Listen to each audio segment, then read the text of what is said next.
Bueno, la verdad que creo que hay que celebrar que estemos debatiendo la eliminación o, para ser más realista, la reducción de privilegios. Nosotros estamos en contra de los privilegios. Estamos en contra de los privilegios porque los privilegios son rémoras de un sistema que justamente la democracia republicana vino a reemplazar. Cuando uno ve la definición de privilegio es la exención, el permiso para evadir alguna reglamentación, alguna norma que una autoridad da sobre algún ciudadano en particular o sobre un grupo de ciudadanos. Una autoridad. La democracia vino a reemplazar y a eliminar los privilegios. Por eso celebro que estemos dando este debate.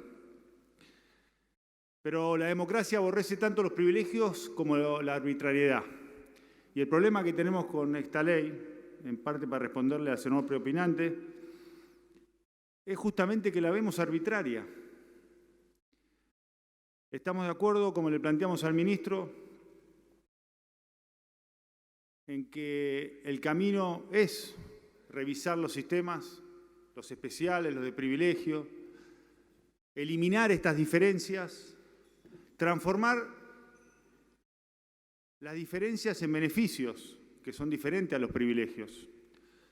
Porque de acuerdo con el senador Caserio también, que aquí tenemos un grupo de ciudadanos argentinos que toma una decisión de encarar una carrera en la justicia, por ende renuncia a actividades económicas que podría desarrollar, por eso me parece bien que los cuidemos. Pero sentimos que la arbitrariedad con la que se ha diseñado esta propuesta de modificación del sistema no llega a donde tiene que llegar. No hay razones objetivas, no hay argumentos sólidos detrás de la propuesta que se hace. Y encima, el proyecto tiene errores graves que los marcó el senador Lustó, que fue nuestro miembro informante del dictamen de minoría. La arbitrariedad y los privilegios son dos caras de la misma moneda. Y por eso nos oponemos a ambas. Planteamos con mucha claridad que el camino debe ser el que estamos emprendiendo, pero que no tenemos que perdernos la oportunidad de avanzar. Decía el senador Clos más temprano, esta es la reforma posible, este es el proyecto posible. Le garantizo que no. Se lo dijimos también al ministro. El ejercicio de esa democracia republicana que nos pone a nosotros aquí como senadores, nos obliga a no satisfacernos con soluciones que no llegan al fondo, a profundizar el camino a las soluciones de fondo, porque es justamente en estos cuerpos que se crearon para eliminar la arbitrariedad, para eliminar los privilegios, estos cuerpos que representan la diversidad de nuestro país, los que deben hacer que las soluciones, las propuestas de solución que debatamos sean realmente sostenibles en el mediano plazo. Lo decía el senador Castillo, pareciera como que cada vez que vamos a dar un debate, lo primero que tenemos que hacer es revisar la historia del que habla. Nos pasó el otro día nuevamente, cuando vinieron los miembros del Ministerio de Interior para presentar un proyecto con el que también estamos de acuerdo, en términos generales, que son las capitales alternas. Hicimos algunas propuestas de modificación menores y enseguida saltó el discurso de tierra arrasada, entonces volvemos con la historia, y discutiendo la historia nos estamos olvidando del presente. Y olvidándonos del presente, no resolvemos el futuro. Por eso, yo quiero agregar argumentos más de forma a los argumentos técnicos que dieron los senadores de de mi interbloque. No podemos seguir recibiendo proyectos acá que no puedan ser modificados. Cámara revisora no es cámara aceptadora, no es cámara selladora. Cámara revisora es revisora. Y si un proyecto tiene errores, porque por la razón que sea, 514 ojos no vieron más que 144, corrijámoslos y mandémoslo de vuelta y que se apruebe en la Cámara de Origen. Y cuando nosotros nos equivoquemos, que la Cámara Revisora, que es la Cámara Baja, haga lo mismo. Quiero detenerme un segundo en el artículo 15. El artículo 15 que marcó el senador Lustó dice simplemente algo que es, si ustedes tienen 60 años se puede jubilar hoy, si tiene 61 se jubila el año que viene, si tiene 62 dentro de 2 años.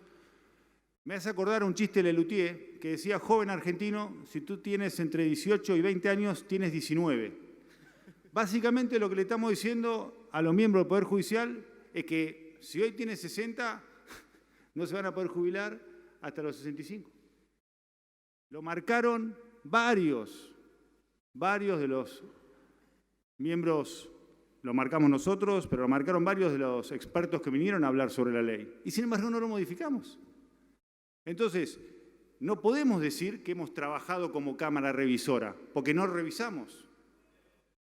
Estamos dejando un dictamen que tiene un error clarísimo, marcado, observado, y vamos a sancionar la ley igual. ¿Por qué? Porque no queremos cumplir el rol republicano que nos toca.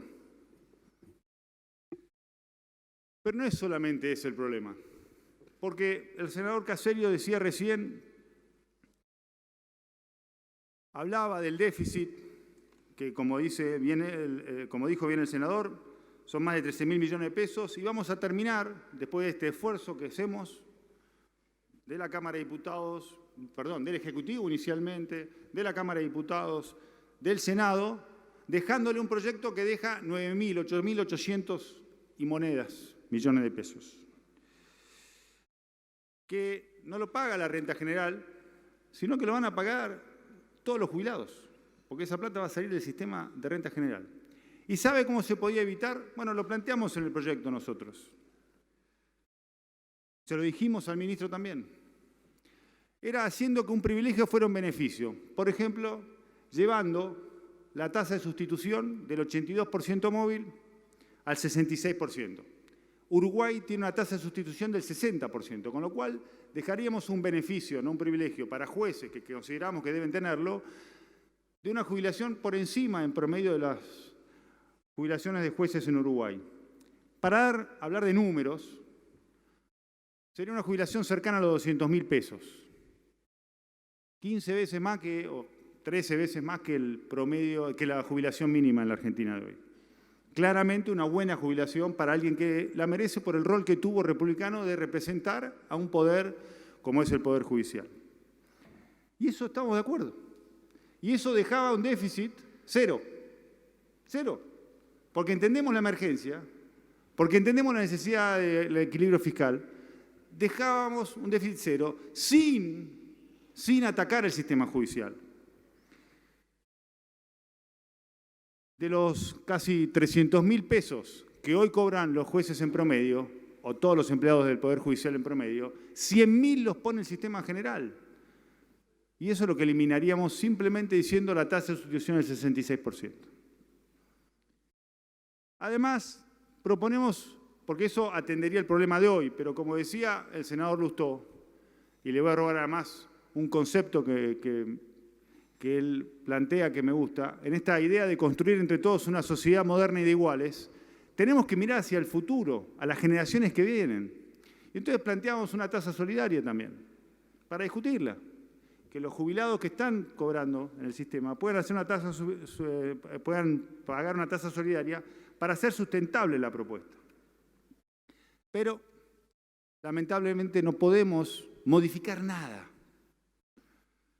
Entonces, la no modificación de nada, la negación de cosas que claramente mejoran los objetivos que el mismo gobierno presenta, no los que nosotros queremos, solamente, sino los que el gobierno presenta. El gobierno presenta determinados objetivos y cuando le decimos cómo podemos mejorar trabajando juntos esos objetivos, se niega la mejora.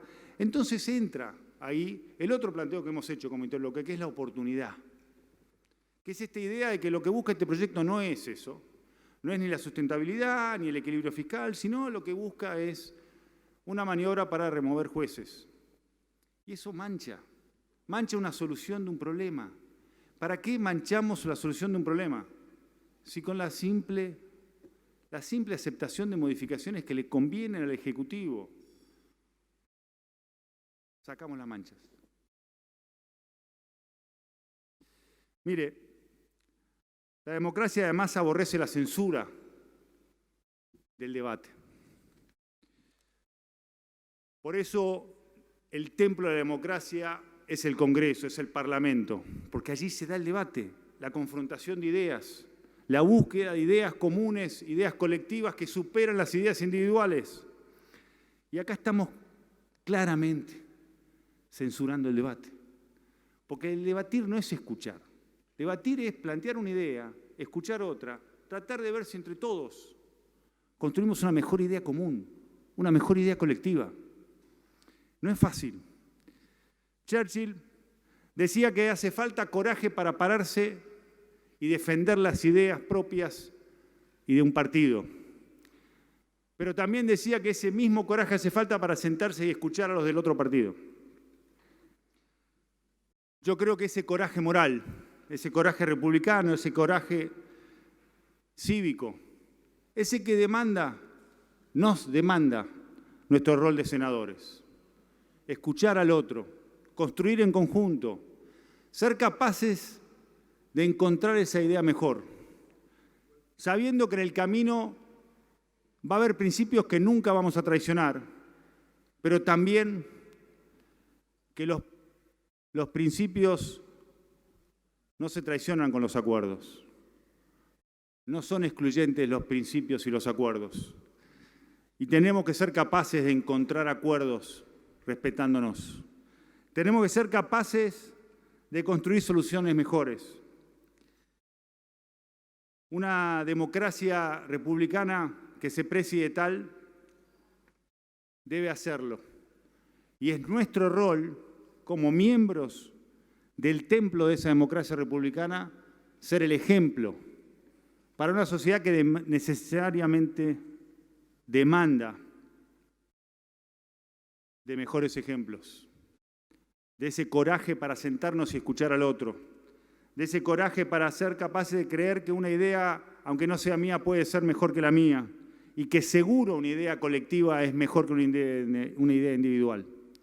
Esa construcción es la que venimos a hacer, ese espíritu es el que nos mueve una vez más a llamar a la reflexión al oficialismo, para que los proyectos lleguen aquí con la posibilidad de aceptar modificaciones mínimas, aunque sea de forma, muchachos, para que no aprobemos proyectos con artículos que provocaron la risa de los que vinieron a informar y que hubieran sido un material exitoso con Lelutier.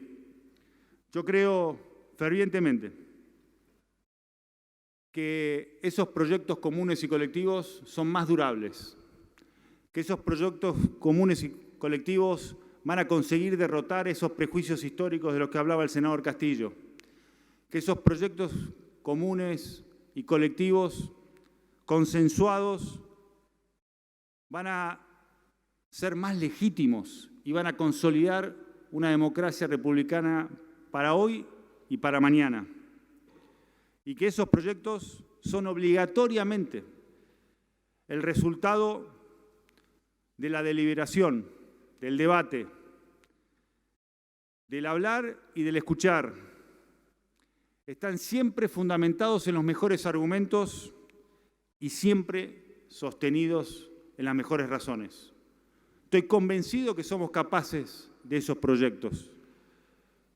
Quiero creer que todos lo creemos, que todos tenemos ese convencimiento.